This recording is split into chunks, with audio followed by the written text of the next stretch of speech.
గణేశాయ నమః. సరస్వత్యై నమః. శ్రీ గురుభ్యో నమః. హరి ఓం. స్తుతిం ధ్యానమచ్చాం యదా వద్విదాతుం భజన్యస్య జానన్ మహేశావలంబే త్రసంతం శ్రుతం త్రాతుమగ్రే మృకండో రిమప్రాణనిర్వాపణం త్వత్పదాబ్జ్యం దివ్యధూనిమకరందే పరిమళ పరిభోగ సచ్చిదానందే శ్రీపతి పదారవిందే భవభయకేదచ్చిదే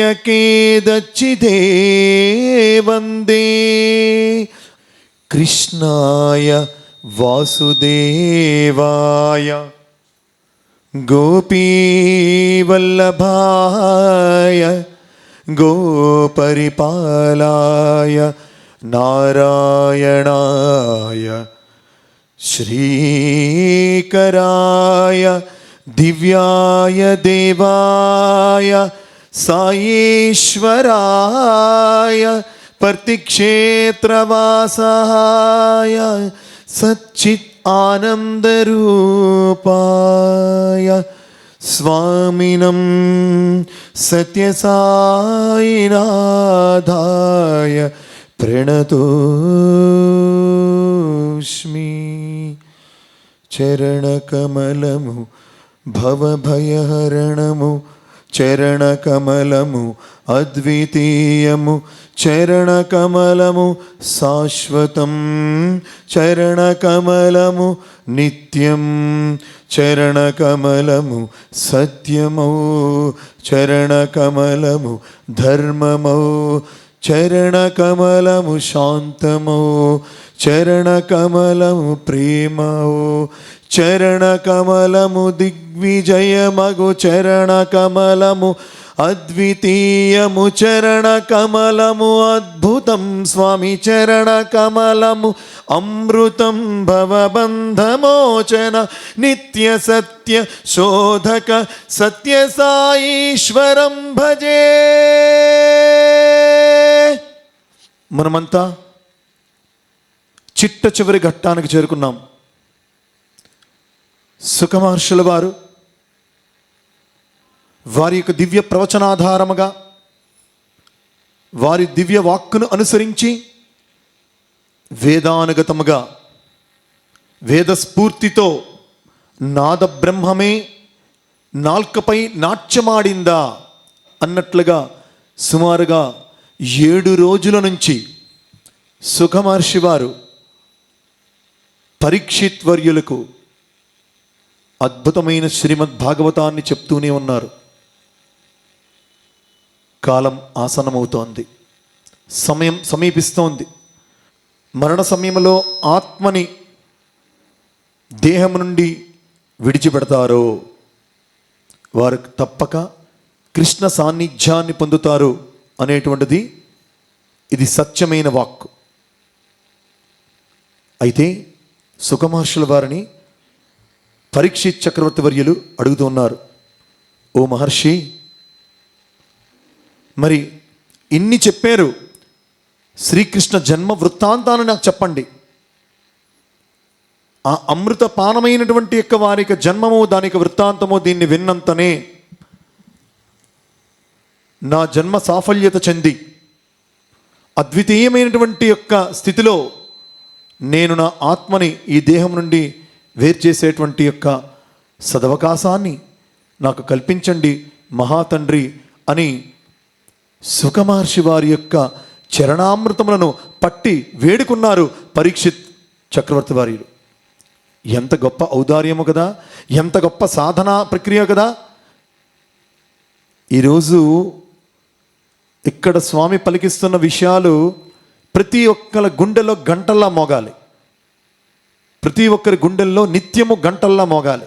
సుఖమహర్షి చెప్తూ ఉన్నాడు, వినవయ్యా, నీ శ్రద్ధకి నా జోహారులు అంజలి అని ఘటించాడు. ఎవరు? సుఖమహర్షి. ఎవరికి సంబంధించి? పరీక్షిత్. జాగ్రత్తగా విని పరీక్షిత్. ఎంత దౌర్భాగ్యము, దౌర్బల్యము, దురదృష్టం అంటే సుఖమహర్షి శ్రీకృష్ణ జన్మ వృత్తాంతాన్ని చెప్పడం మొదలు పెట్టడం ఆరంభించగానే చెప్పాను కదన్నా, కమండలాలు, కాషాయ వస్త్రాలు, ఉత్తరీయాలు పైకి సర్దుకొని కొంతమంది సాధువులు లేచి వెళ్ళిపోయారు సంధ్యావందనం అంటే. ఒంటి మీద కాషాయ గుడ్డ, లేకపోతే తెల్లటి బట్ట, లేకపోతే నోటిన విభూది కుంకుమ ధరించడమే కాదు, లోపల భావం ఒక్కసారి ఆలోచన చెయ్యాలి. అరే భగవంతుడే సాక్షాత్ కదలి వచ్చి శ్రీమన్నారాయణుడే సుఖమహర్షి రూపంలో చెప్తూ ఉంటే, ఆ సాధకుడు పరమోత్కృష్టుడు అయినటువంటి యొక్క పరీక్షిత్ మహారాజు వర్యులే వింటూ ఉంటే, ఇప్పుడు నువ్వు సంధ్యావందనం చేయకపోతే నష్టం ఏంటి? ఒక పూటకి నువ్వు సంధ్యావందనం చేయకపోతే ఏమైనా కుప్ప కూలిపోతావా అంటే, అప్పుడు సుఖమహర్షులు వారు చెప్తున్నారు, ఎవరికి యోగ్యత ప్రామాణికత ఉంటుందో వారు మాత్రమే శ్రీకృష్ణ జన్మ వృత్తాంతాన్ని వినగలరు. ఇది భగవత్ ఆజ్ఞ అని వారు చెప్పారు. చెప్తూ ఉన్నారు. జాగ్రత్తగా వినండి, చాలా జాగ్రత్తగా వినండి. మనందరం కూడా ఒక్కసారి మన మనోపలకం మీద అలనాటి ద్వాపర యుగములోకి వెళ్దాం. ఆహుకుడు అనేటువంటి రాజు ఉండేటువంటి వాడు. ఏం పేరండి? ఆహుకుడు. ఏం పేరండి? ఆ ఆహుకుడు అనేటువంటి రాజుకి 2 సంతానం. యాదవ వంశంలో ఆహుకుడు అనేటువంటి రాజుకి 2 సంతానం. ఒకరు దేవకుడు, 2 ఉగ్రసేనుడు. దేవకునికి 7 ఆడబిడ్డలు, ఉగ్రసేనుడికి 9 మంది మగబిడ్డలు. దేవకుని యొక్క 7 కుమార్తెలలో మొట్టమొదటి కుమార్తె పేరు మన కృష్ణ పరమాత్ముని యొక్క మాతృమూర్తి అంటే దేవకీదేవి. ఒకసారి మన దేవకీదేవి యొక్క ఆగమనానికి వారికి స్వాగతం పలుతూ మన హర్షధ్వానములు. అదేవిధముగా ఉగ్రసేనుడి యొక్క మొట్టమొదటి 9 మందిలోని మొట్టమొదటి సంతానము ఈనాటి కథాంశములో కథానాయికగా వర్ధిల్లబోతున్నటువంటి కంసుడు. అంటే కంసుడు యొక్క కజిన్ ఎవరవుతారు? దేవకి. దేవకి యొక్క కజిన్ కంసుడు. అంటే కానీ కంసుడికి ఆడపిల్లలు అంటే ఎవరు లేరండి, అక్క చెల్లెళ్ళు లేరు. స్వయమైన అక్క చెల్లి లేకపోవడం వల్ల దేవకి అంటే చాలా అమితమైన ప్రేమ.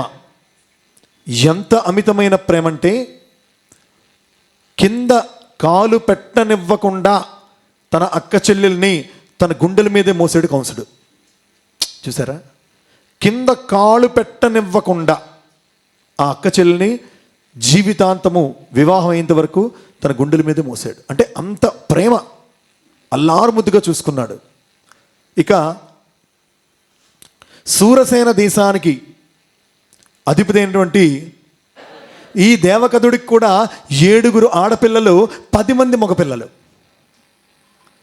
7 ఆడపిల్లలు, 10 మంది మగపిల్లలు. అంటే కౌంట్ సరిపోయింది. అక్కడ 7, ఇక్కడ 7, కానీ అక్కడ 9, ఇక్కడ 10.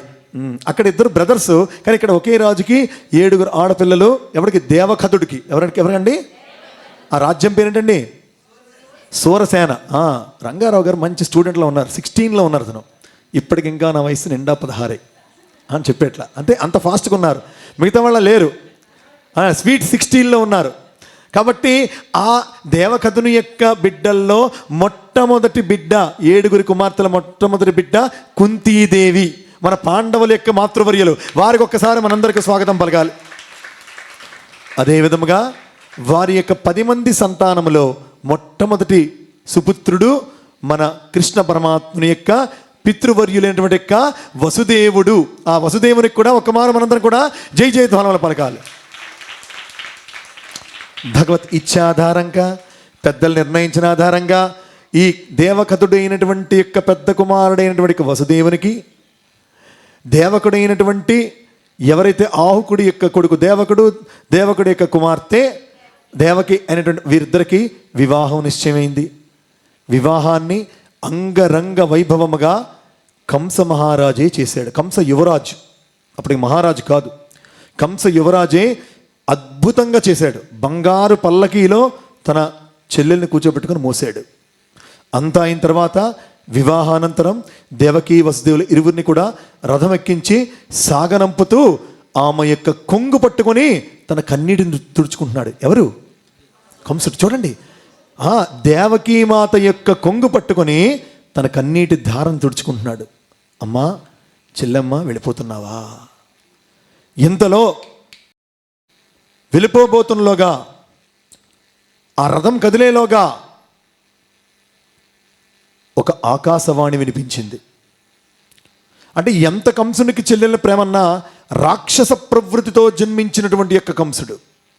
ఏం వినిపించింది? ఒరే వెర్రిబాగులోడా, నీ మరణాన్ని నువ్వే రథం ఎక్కి పంపిస్తున్నావు.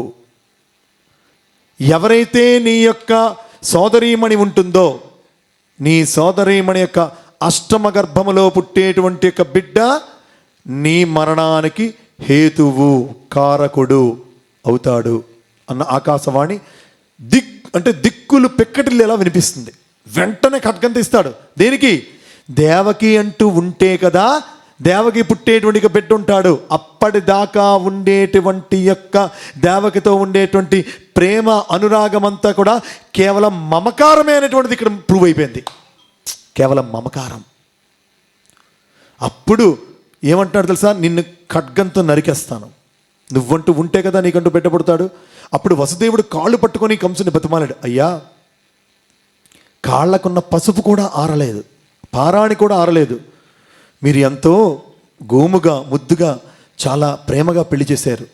మీరు గుర్తుంచుకోండి, మా ప్రతి సంతానాన్ని మీకు తెచ్చి చెప్తాం. మీకు ఎలా కావాలంటే అలాగా మీరు నిర్వర్తించండి మీ కర్తవ్యాన్ని.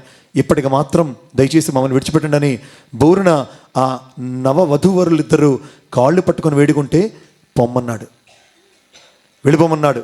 వెళ్ళిపోమన్నాడే కానీ రాత్రంతా ఆ అద్భుతమైనటువంటి యొక్క ఆ పట్టు పీతాంబర సైన్యం పైన పడుకున్నప్పటికీ నిప్పుల మీద పడుకున్నట్టుగా ఉంది. ఎవరికి? కంసునికి. ఇంతలో వారికి ఒక బిడ్డ పుట్టాడు. బిడ్డ పుట్టిన 1 సంవత్సరం తిరిగింది, ఒక బిడ్డ పుట్టాడు. వసుదేవుడు దేవకి. వసుదేవుడు చాలా మంచివాడండి. ఈజ్ వెరీ గ్రేట్, అంటే గ్రేట్ ఇన్నోసెంట్ పర్సన్. చాలా అమాయకమైనటువంటి వ్యక్తి వసుదేవుడు. నా బావకి నేను మాట ఇచ్చాను కదా అని పుట్టిన బిడ్డని వెంటనే పొత్తిళ్ళలో పట్టుకొని ఎక్కడికి వచ్చాడండి? కంసుని దగ్గరికి వచ్చాడు. వచ్చిన తర్వాత చూశాడు, అరే ముక్కు పచ్చలారటువంటి బిడ్డ ఇప్పుడే పుట్టాడు. ఈ బిడ్డని మనం ఏం చేసుకుంటాం? అష్టమ గర్భం కదా, పో తీసుకుని పో అని కసిరిశాడు, పొమ్మన్నాడు. ఇలా 6 సంతానం పుట్టారు. 6 సంతానం పుట్టారు. పుట్టిన తర్వాత అప్పుడు నారదుడు వచ్చాడు ఒక మారు. చాలామంది ఏమనుకుంటారంటే నారదుడిని అగ్గిపుల్ల స్వామి, నారదుడు లేకపోతే ఏమీ లేదు. కరెక్టే, ఎక్కడో దగ్గర ఒక ముసలం మొదలవ్వాలి కదా, ఎక్కడో దగ్గర అగ్గిరేణు మొదలవ్వాలి కదా. నారాయణ నారాయణ అనుకుంటూ వచ్చాడు. ఏమి నారదా ఇట్లా వచ్చావు? ఎంత వెర్రి బాగులోడు కంసా నువ్వు. నీకు తెలియకుండా 6 పిల్లల్ని కన్నారు. నీకు తెలియకుండా కనేటువంటి పిల్లల్లో 8 మందిలో ఎవడు నీవాడో, ఎవడు అష్టమ గర్భంలో పుట్టినవాడో నీకు ఎట్లా తెలుస్తుంది? నువ్వు కోలుకోకపోతే నీ ప్రాణం నువ్వే కోల్పోతావు అని చిన్న మాట చెవులో వేసి వెళ్ళిపోయాడు. అప్పుడు వెంటనే కబురు చేశాడు, ఏయ్ ఎవరక్కడ, వెంటనే రండి. పాపం వసుదేవ దేవకీలు ఇరువురు కూడా, దేవకీ వసుదేవులు 6 బిడ్డలను కూడా తెచ్చారు. ఎంత ఘోరం అంటే చెప్పడానికి నాకు నోరు రావటం లేదు. స్వామి భాగవతం వాహిని రాసినప్పుడు ఎంత మరి స్వామి ఆ వగచి కన్నీరు పెట్టుకొని రాశారే కానీ 6 బిడ్డల్ని కాళ్ళు పట్టుకొని నేలకేసి బుర్ర కొట్టాడట కంసుడు. ఎస్, నిండు రాజ్యసభలో 6 బిడ్డల్ని సవాల్ చేసి పారేశాడు.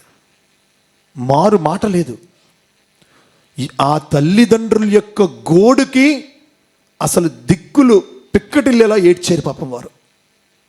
ఎంత కష్టం చూడండి, ఎంత నష్టము చూడండి, ఎంత దుఃఖము.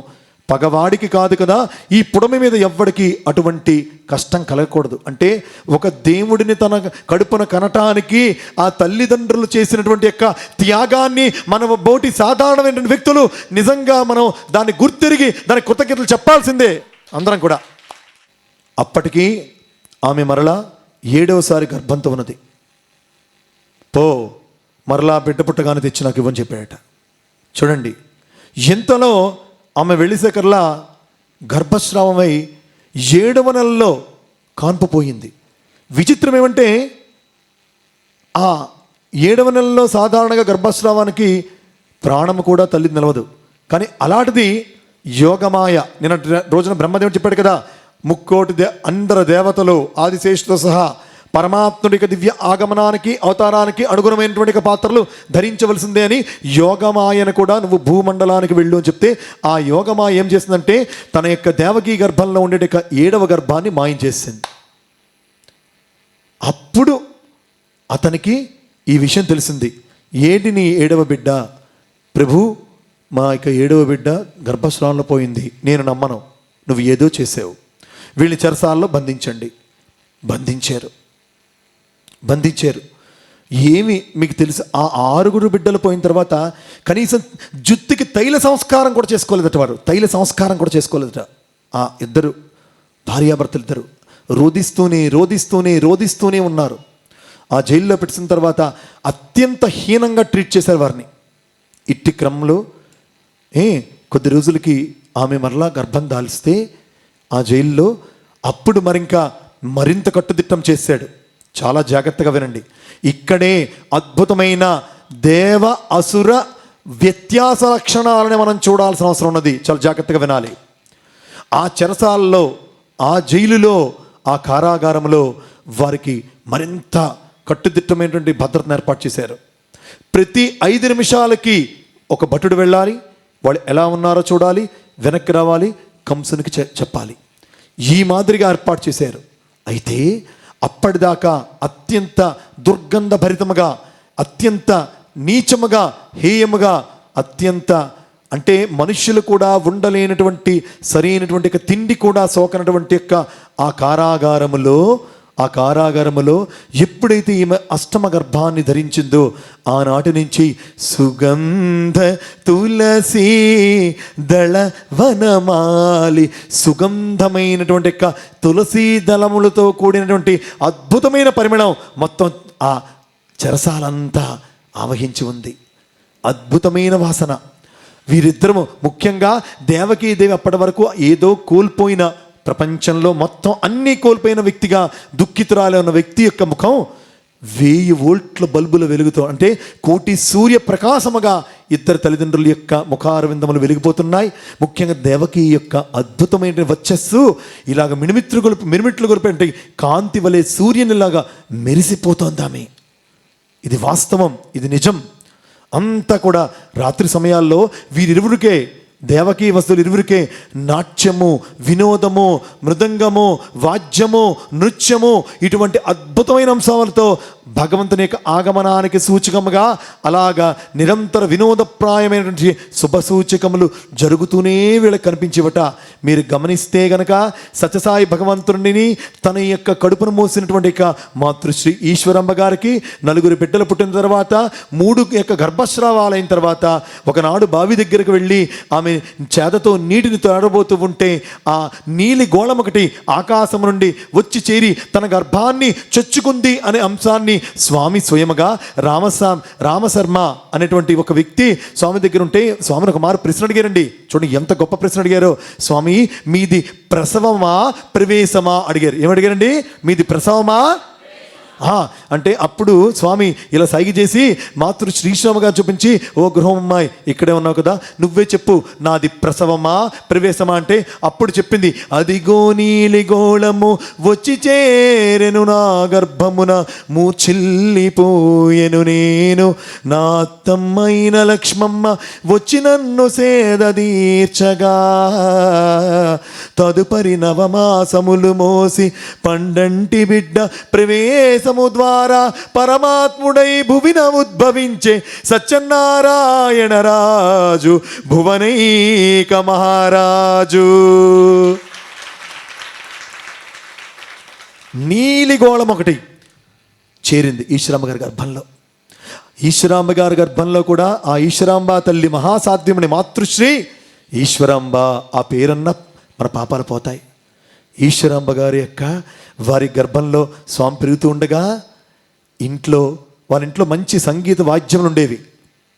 వీణ, వయోలిన్, వేణువు, మృదంగము, డోలక్కు, తాళాలు, కంజిరా అన్నీ ఉండేవి. ఎందుకంటే వారు ఆ గ్రామంలో ఏం చేసేవారు? భజనలు చేసేవారు. ఏం చేసేవారండి అంటే పెద్దవాళ్ళందరూ కూర్చోండి చేసేవారు కదా, అటువంటి భజనలు చేసేటువంటి వారు. అయితే అర్ధరాత్రి సమయంలో వాటంతట అవే మోగుతూ ఉండేవి. అమ్మో, మనమైతే ఇంకోటి లక్కలగా అనుకుంటాం. అలా కాదు. దైవ ఆగమనానికి సూచికముగా ఎంతో అద్భుతముగా అంటే సునాద వినోదము వినిపిస్తూ ఉండేది. అట్టి దివ్యమైనటువంటి క్రమంలో భగవంతుడు ఆగమనానికి సూచికముగా అలా జరుగుతూ ఉంటే ఒక్క మారు మనం గనక ఇక్కడికి వచ్చినట్లయితే ఈ చెరసాల్లో కూడా ఎంతో దుఃఖితులయ్యారు. అయ్యో, ఈ 8వ గర్భంలో పుట్టే బిడ్డను కూడా కంసుడు ఏం చేయబోతున్నాడు? చూడండి, గట్టిగా చెప్పండి. అయ్యో, చంపబోతున్నాడే. ఎంత కష్టమండి. ఏ తల్లికి ఏ తండ్రికి రాని కష్టం మన కృష్ణ పరమాత్మనికి తల్లిదండ్రులకు వచ్చింది. దేనికోసం ఇదంతా వచ్చింది? వారు ఈ భూమిని రక్షించటానికి, వారు ఈ భూమి మీద ఒక మనిషిగా ఎలా నడవాలో మనకి నేర్పించటానికి, సాటి మనిషిని ఎలా ప్రేమించాలో చెప్పటానికి, సాటి మనిషిని ఎట్లా క్షమించాలో మనకి నేర్పించటానికి, చిద్విలాసము, చిరుమందహాసము, కష్టములను ఎదుర్కోవడము, సుఖముల్లో పొంగిపోయి లేకపోతే అహంకారం పడకుండా నెమ్మదిగా శాంతముగా ఉండడము, ఎట్లాగో ప్రపంచంలో అత్యంత ఆదర్శపూర్వకమైన అద్వైత ఆధ్యాత్మిక నడవడికను ఈ యావత్ భక్త జనావళికి విశ్వానికి నేర్పించడానికి పుట్టబోతున్నటువంటి విరాట్ విశ్వస్వరూపుడైనటువంటి శ్రీకృష్ణ పరమాత్మని గట్టిగా మనందరూ కూడా జై ధ్వానాలు చెప్పాలి. కొద్ది గట్టిగా చెప్పండి పరమాత్మనికి చప్పట్లు. ఒకరోజు చాలా దుఃఖంతో ఏడుస్తూ ఒకరినొకరు పట్టుకొని ఏడుస్తూ ఉంటే బ్రహ్మదేవుడు ప్రత్యక్షమై, అమ్మా దుఃఖించవద్దు, శ్రీమన్నారాయణుడే మీ గర్భమున ఉద్భవించబోతూ ఉన్నాడు. శ్రీమన్నారాయణుడే మీ గర్భమున ఉద్భవించబోతూ ఉన్నాడు. మీరు దేనికి చింతించవద్దు, మీరు దేనికి కూడా చింతించవద్దు, మీరు దేనికి చింతించవద్దు అంటే ఆ క్షణం నుంచి వారు ఏడవడం మానేశారు. ఆ చెరసాలలో ప్రసవ వేదన ఆరంభమైంది. కానీ ఆ నిజంగా అద్భుతమైన వాతావరణం. వెన్నెల, చాలా చూడండి, వెన్నెల చెరసాలలు విరిసేదట. రాత్రి సమయాల్లో ఆ రూమ్ అంతా దేదీప్యమానంగా తేజస్సుగా మారిపోయేదట. వెన్నెల్లా ఉండేది. అద్భుతమైన పరిమళం, సుగంధము, మంచి వినోదమైన సంగీత నాదము. ఇవన్నీ అంటే ఏదో ధామములో, క్షేత్రములో, వైకుంఠంలో ఉన్నట్టుగానే వాళ్ళే దేవకీ వసుదేవులు కొండి తప్ప చెరసాలలో ఉండేట్టుగా లేదు. ఇంకో చోట కూడా చదవడం జరిగింది, వారికి ఆకలి దప్పికలు కూడా లేవట. ఇచ్చే ఆ దిక్కుమని తిండి కూడా తినడం మానేశారట వాళ్ళు. నిజం.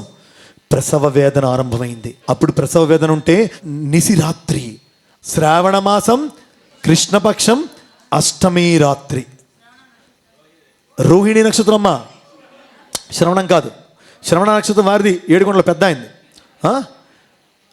కాబట్టి శ్రవణ నక్షత్రం ఇంకెవరిది? శ్రీరామచంద్రమూర్తి కూడా. చాలా జాగ్రత్త వినండి. అయితే ఆ రాత్రి ఆమెకు వేదన. అక్కడ మిలుకుమంటూ ఒక్క చిన్న దీపము ఆ చెరసాల్లో, అదే అలాగా తదేకంగా చూస్తూ నొప్పులు పడుతూ ఉన్నది దేవకీదేవి. చాలా శ్రద్ధగా వినాలి. చీకటి అంతా ఆవహించి ఉన్నది. ఆ దీపం వెలుగుతూ ఉన్నది. ఆ దీపాన్ని తదేకంగా చూస్తూ ఉన్నది. తదేకంగా చూస్తూ ఉన్నది. మూలుగుతూ ఉన్నది. నొప్పులు భరించలేకపోతూ ఉన్నది. అద్భుతంగా మీరు నమ్మండి, ఆ జ్యోతి మహాప్రజ్వలిని మహాజ్యోతి అయి, ఆ మహాజ్యోతిలో శ్రీమన్నారాయణ యొక్క శంఖచక్ర గదాధారుడైనటువంటి శ్రీమన్నారాయణ దర్శనం ఆమెకు జరిగింది. మొదటగా ఆ శ్రీమన్నారాయణుడు చెప్తూ ఉన్నాడు, అమ్మా నీ గర్భాలయంలో నేను ఎంచుకొని ఉద్భవించబోతూ ఉన్నందుకు, నన్ను మోసేందుకు, నన్ను కనేందుకు, నాకు ఈ పుడమ మీదకి అర్హతను కల్పించేందుకు, నీ గర్భాలయాన్ని ఎంచుకున్నందుకు నేను ధన్యుడినయ్యాను అంటూ నీకు ఏ విధమైనటువంటి చింతన ఇకపై ఉండదు. వసుదేవుని కూడా చెప్పేట, పుట్టబోయేటువంటి యొక్క బిడ్డ అద్భుతమైన తత్వముతో పుడతాడు. వెంటనే యోగమాయ వల్ల విష్ణుమాయ వల్ల అందరూ మీరు ఏదైతే సంఖ్యలతో కూడా బంధించాడు, అష్టమ గర్భం వాడికి అయిన తర్వాత ఇద్దరిని సంఖ్యలతో కూడా బంధించాడు. అప్పుడు సంఖ్యలు ఉండేవి కావు. మీ సంఖ్యలు తెగిపోతాయి, అన్ని ద్వారములు చక్కగా తెరవబడతాయి. ఆనందంగా వెళ్ళి ఎవరైతే ఎవరైతే ఎవరైతే ఉన్నారో, ఎవరండి? నంద యశోద. ఎవరి నంద యశోద? వసుదేవుని యొక్క మొదటి భార్య అయినటువంటి యొక్క రోహిణి యొక్క సోదరీమణి యశోద రేపల్లెలో ఉండేటువంటి వారింట అదే క్షణానికి ఒక బిడ్డ జన్మిస్తుంది. ఆ బిడ్డను తోడ్కొని రండి, ఈ బిడ్డనక్కడ వదిలి రండి. చూసారా? ఇన్ని చెప్పిన తర్వాత మీరు నేను ఎవరో అయితే ఏమడుగుతాం? తర్వాత ప్రశ్నల వర్షం కురిపిస్తాం. ఎలా వెళ్ళాలి, ఎప్పుడు వెళ్ళాలి, ఎందుకు వెళ్ళాలి, ఏ విధంగా వెళ్ళాలి, ఆ పిల్ల ఆడపిల్ల మగపిల్ల, ఆ పిల్లని ఏం చెయ్యాలి, కౌన్సిలింగ్ ఏం మాట్లాడలే. అంతర్ధానమైనటువంటి యొక్క ఆ శ్రీమన్నారాయణుడు మరలా జ్యోతిస్వరూపుడై ఆ అద్భుతమైనటువంటి జ్యోతి ఎట్లాగైతే జ్యోతిర్ధ్యానం స్వామి చేయమన్నప్పుడు ఆ జ్యోతి మన దేహంలో ప్రవేశిస్తున్నట్లుగా మనం భావన చేస్తామో, భావమాత్రముగా కాకుండా సంకల్ప మాత్రముగా కాకుండా దైవ మార్గంలో ఆమెకు గర్భాలయములకి ఆ జ్యోతి స్వరూపం చేరి అద్భుతమైనటువంటి శ్రీకృష్ణ పరమాత్మ జన్మానికి కారణహేతువైంది ఆ జ్యోతి. చూసారా అండి? ఇక్కడ జ్యోతి స్వరూపములో పరమాత్మ గర్భాలయంలో చేరితే కార్తీక బహుళ తదియ కార్తీక సోమవారపు ప్రభాత వేళలో తెల్లవారుజామున స్వామి యొక్క నాన్నమ్మ గారైనటువంటి లక్ష్మమ్మ గారు, ఈశ్వరాంబ గారి యొక్క అత్తమ్మ గారు, వారు పక్కింట జరుగుతున్న సత్యనారాయణ వ్రతానికి వెళ్ళి వ్రత ప్రసాదాన్ని తెచ్చి పురిటి నొప్పులతో ప్రసవ వేదన అనిపిస్తున్నటువంటి ఈశ్వరాంబ గారికి ఇస్తే ఆమె నాల్కపై సత్యనారాయణ ప్రసాదాన్ని కాస్త పెట్టుకొని ఆ రుచి చూసి గుటక వేసి మింగగానే ఉద్భవించినటువంటి యొక్క అపరమైనటువంటి సత్యావతారమే సత్యనారాయణ రాజుగా సత్యసాయి పరమాత్మగా వెలుగొందాడు. కాబట్టి మన స్వామికి మనం గట్టిగా జయ జయధ్వానాలు పలకాలి. చూసారా? రెండు కూడా ప్రవేశములే. ఇక రోహిణి కోసం కాస్త చెప్పుకోవాలి. ఎప్పుడైతే 6 బిడ్డలను కూడా నేల కొట్టి చంపేశాడో అప్పుడు తన మొదటి భార్య అయినటువంటి ఇక రోహిణితో వసుదేవుడు అంటున్నాడు, అమ్మా నువ్వైనా సురక్షితంగా ఉండు, మా జీవితాలు ఎలాగో బాగులేవు, నువ్వు మీ సోదరైనటువంటి యశోదమ్మ ఇంటికి వెళ్ళిపోవు అన్న తర్వాత చూడండి, ఆమె యశోద ఇంటికి వెళ్ళిపోతున్నప్పుడు 7వది ఏదైతే ఈమె యొక్క గర్భాశ్రమం జరిగి గర్భం మాయమైపోయిందో, ఎవరిది? దేవకిది. అది ఆమె వెళ్ళిపోబోతున్న లోపు ఆ రోహిణి గర్భంలోకి యోగమాయ ప్రవేశపెట్టింది. అంటే అవతారం ఏర్పడేటప్పుడు ఒక అద్భుతమైనటువంటి బలమైనటువంటి యొక్క తత్వము పక్కన శక్తి తోడుండాలి. అందుకనే రోహిణి గర్భాన బలరాముడు సంవత్సర కాలం ముందే జన్మించాడు అన్న అంశాన్ని మనం బలరామచంద్రుల వారికి కూడా మనం గట్టిగా మన యొక్క శుభ స్వాగతాన్ని ఈ ప్రపంచంలోకి పలకాలి. అక్కడ కూడా సరే ప్రసవ వేదన మరింత ఎక్కువైంది. ఇంతలో విష్ణుమాయ ఆవహించింది. చూడండి, పక్షులన్నీ తెల్లవారుజామున 3:30 సమయం, చిమ్మ చీకటి, పక్షులన్నీ కిలకిలా రావాలు చేస్తుంటే, అద్భుతమైన పరిమళం అంతా వ్యాపించి ఉంటే, చిన్న పూలవాన బయట పడుతూ ఉంటే, వెన్నెలంతా నిండి ఉంటే, వెలుగుతో చెరసాల దేవాలయముగా వెలుగొందుతూ ఉంటే, జయగంటలు మోగుతూ ఉంటే, ఇంద్రాది దేవతలందరూ కూడా అద్భుతంగా పూలవానలో దివ్య ఆశీర్వచనాలను పలుకుతూ ఉంటే, గర్భము నుండి వెలువడినను అద్భుతమైనటువంటి శ్రీకృష్ణ పరంధాముడు, ఆ పరంధాముడికి మనందరం కూడా జై జై ధ్వానములతో ఈ పుడం మీదుగా ఆహ్వానం పలకాలి గట్టిగా. శ్రీకృష్ణ పరమాత్మునికి. ఆ శ్రీకృష్ణ పరమాత్ముడు ఉద్భవించిన తరువాత వెంటనే కొన్ని తొలి సంస్కారములను చేసిన తర్వాత అక్కడ ఉన్నటువంటి ఒక తొట్టెలో చూడండి, తన యొక్క పాత వాడేసినటువంటి ఒక పంచెను పరచి ఆ బిడ్డను పడుకోబెట్టి ఆ తొట్టె పైన దేవకి యొక్క పైన వస్త్రం ఏదైతే చీరనుందో ఆ కొంగు చింపి ఆ బిడ్డకి ఆ వాన పడకుండా కాస్త కప్పి బుర్ర మీద పెట్టుకొని వెళ్తూ ఉంటే ఏ చెరసాల తలుపు బంధింపబడి లేదు, ఏ సిపాయి బంటు కూడా తెలివిగా లేడు.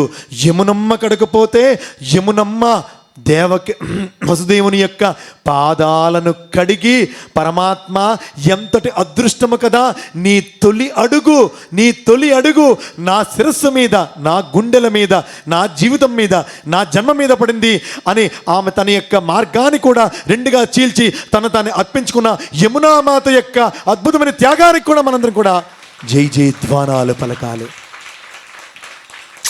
నడిచి వెళ్తుంటే పైన పూలవాన, కానీ బిడ్డ తడవటం లేదు. ఏమట అని చూస్తే ఇలా పైకి చేతి ఎత్తి తగిలేసేకల్లా వసుదేవునికి ఆదిశేషు స్పర్శ. ఆహా, పడగలతో ఆదిశేషువే బిడ్డకు వాన తగలకుండా అడ్డుకుంటూ ఉంటే, స్వామి పుట్టిన తర్వాత పుట్టపర్తి పుణ్యక్షేత్రములో అద్భుతమైనటువంటి వారి ఇంట ఆ తొలి సంస్కారములు పుట్టిన తర్వాత అంతా చేసిన తర్వాత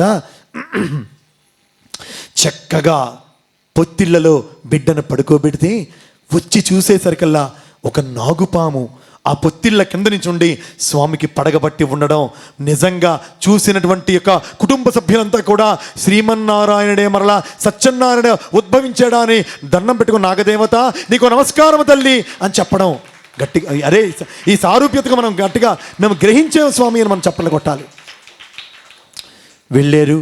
యశోద అంట, అమ్మా ఈ బిడ్డను మీరు తీసుకోండి, ఇదే క్షణంలో మీకు బిడ్డ పుడతానని భగవత్వాణి, ఒక ఆడబిడ్డ జన్మించింది నాయన అని ఇతని చేతులు పెట్టడము.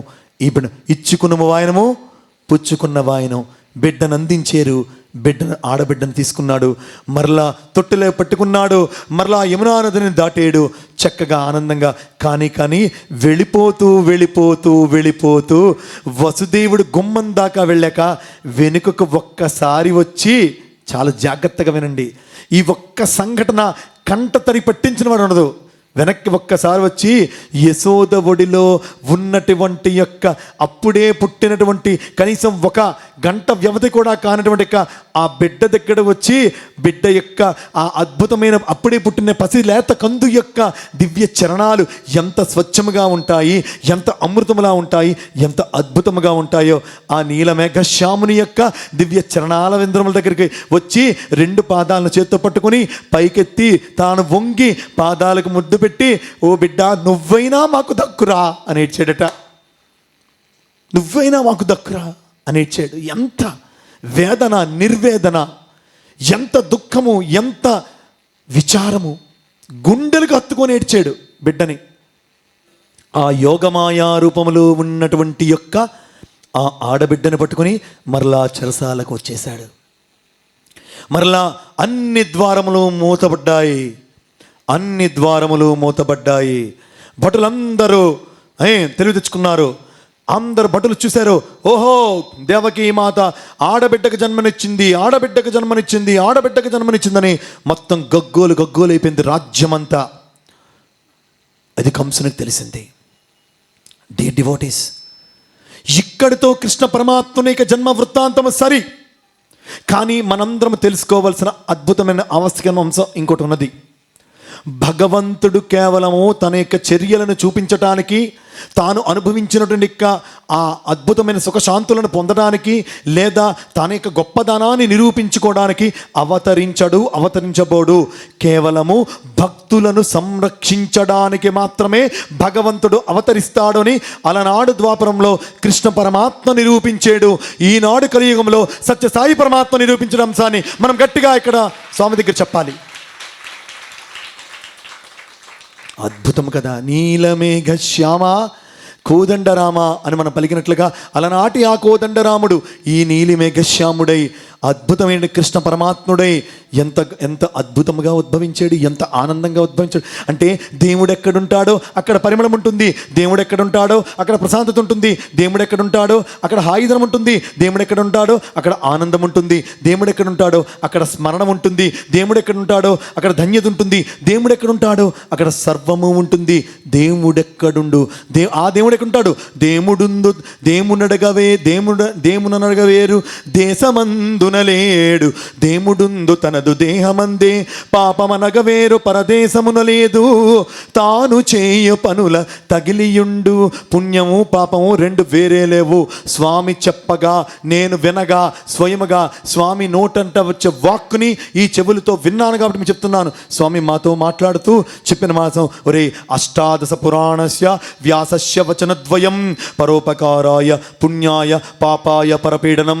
గుర్తుంచుకో బంగారు, పరులకు నువ్వు చేసే ఉపకారమే పుణ్యము, పాపాయ పరపీడనం. ఇతరులను పీడించడం అంటే కొట్టడమో తిట్టడమో రక్కడమో గిల్లడమో మాత్రమే కాదు. నీ చూపులతో, నీ మాటలతో, నీ వినికిడితో, నీ ఆలోచనతో, నీ మూర్తిమత్వంతో, నీ జీవితంలో, నీ కర్మల ద్వారా, నీ మాటల ద్వారా ఎవ్వరు కూడా ఎటువంటి విధమైనటువంటి యొక్క బాధని, పీడత్వాన్ని కలగకుండా ఉండేలా చూసుకోగలిగితే నువ్వు గొప్ప ధన్య పుణ్యజీవి అవుతావు బంగారు అని 1997లో వారు చెప్పినటువంటి డైరెక్ట్ వాక్కుని ఈ చెవులతో విని ఈ నోటితో మీకు చెప్తున్నాను. అంశాన్ని మీ అందరి ముందు నేను విన్నవించుకుంటున్నాను. మీలాగే 7 రోజులు కూడా రేయింబవళ్ళు అలుపెరగక శ్వాస మీద మాత్రమే ధ్యాస నుంచి ఈ ఆడే శ్వాస ఉండేలోగా కృష్ణ పరమాత్ముని యొక్క దివ్యమైన తత్వాన్ని నా లోపల నింపుకోవాలనే సంకల్పంతో సుఖమహర్షి వారి యొక్క దివ్య చరణామృతం చెంత ఉన్నటువంటి పరీక్షిత్ మహారాజు, అబ్బా కృష్ణ పరమాత్మ జన్మించావా, కృష్ణ పరమాత్మ జన్మించావా, కృష్ణ పరమాత్మ జన్మించవా అని అద్భుతముగా ఆ కృష్ణ పరమాత్మునిగా దివ్యమైనటువంటి కృపానుగ్రహముతో కృష్ణ కృష్ణ కృష్ణ కృష్ణ అని అంటూ ఉండగా, కృష్ణ కృష్ణ అంటుండగా సుఖమహర్షి కూడా పరీక్షిత్ శాంతం అంటే చిరుమందహాస దరహాసముతో చిద్విలాసుడైనటువంటి మోముతో చల్లని కన్నులు ఆనంద బాష్పాలు రాలుస్తూ ఉంటే, ఎవరివి? పరీక్షిత్ మహారాజు ఆనంద బాష్పాలు రాలుస్తూ ఉంటే, అరే ఇటువంటి భక్తునిగా నేను భాగవత అమృతాన్ని చెప్పానని అద్భుతముగా ఆ ఎవరు సుఖమహర్షి కూడా ఆనంద బాష్పాలు రాలుస్తూ ఉంటే, చుట్టూ ఉన్న యోగులు, సాధువులు, మునులు, తపోనిధులు, దాసదాసీ జనులు, భక్త జనావళి, భక్త పరమాణువులు అందరూ కూడా ఆనంద బాష్పాలతో కృష్ణ కృష్ణ కృష్ణ కృష్ణ అంటూ ఉండలేక ఎక్కడి నుంచో వచ్చే ఒక సర్పము ఆ పరీక్షిత్ మహారాజుగా కుడివి కాలి బటన్ వెళ్ళిన ఫట్టమని కాటేసి వెళ్ళిపోయాను.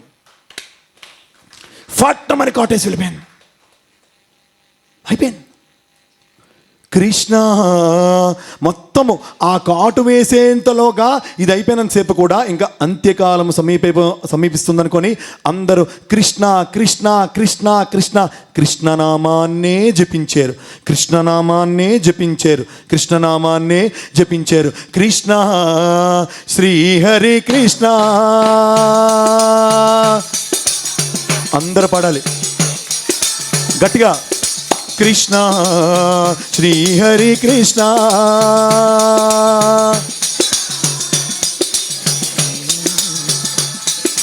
గోవింద గోపాల కృష్ణ కృష్ణ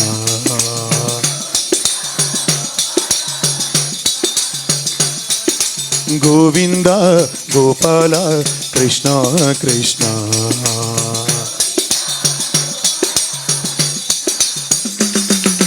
కృష్ణ శ్రీహరి కృష్ణ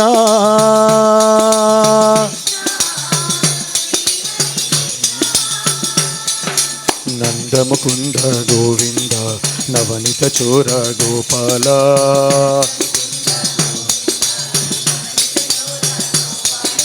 గోవింద గోపాల గోకుల నందన గోపాల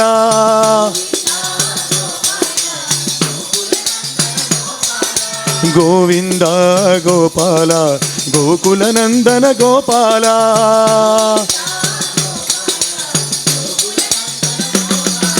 కృష్ణ శ్రీహరి కృష్ణ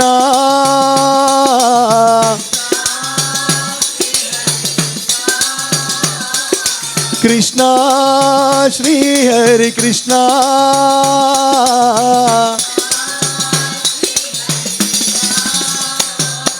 కృష్ణ శ్రీ సాయి కృష్ణ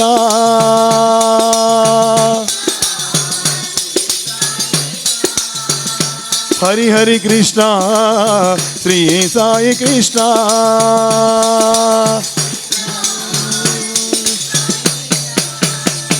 కృష్ణ కృష్ణ కృష్ణ కృష్ణ కృష్ణ కృష్ణ కృష్ణ కృష్ణ